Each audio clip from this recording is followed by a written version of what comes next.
Today we are going to do a tool called sixes and nines.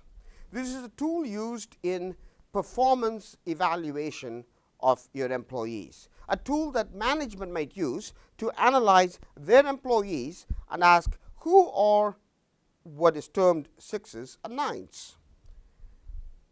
First of all, let me give credit where credit is due. This is not a tool that I created. It's been in the literature a long time.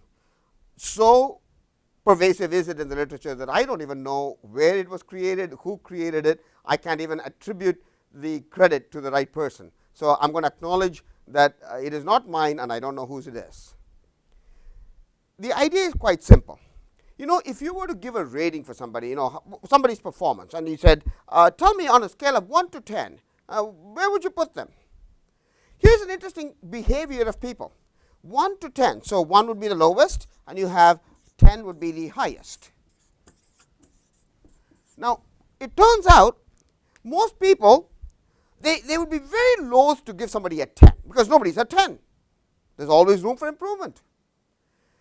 And they pretty much don't like these numbers because by the time you get to any of these numbers, that means you're going to, it's a performance issue. So any number here becomes a performance issue and you're supposed to have dealt with them anyway. So they end up pretty much concentrating here.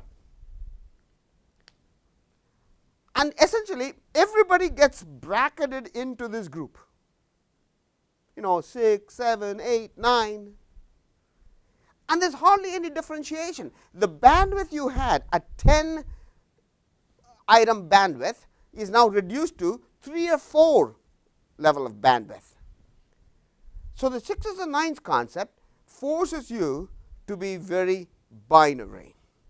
What it says is, okay, the people who are below here, 5 and below, you probably should, it's a performance issue, you should go and deal with the performance issue, forget them.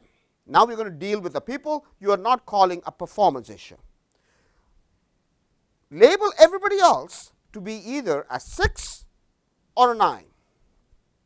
A 9 means doing a great job and is a keeper.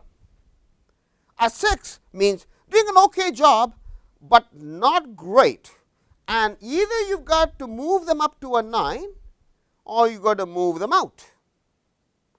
The difficult cases actually, these cases are the easy ones. You know you've got to move them out, you know you want to keep these.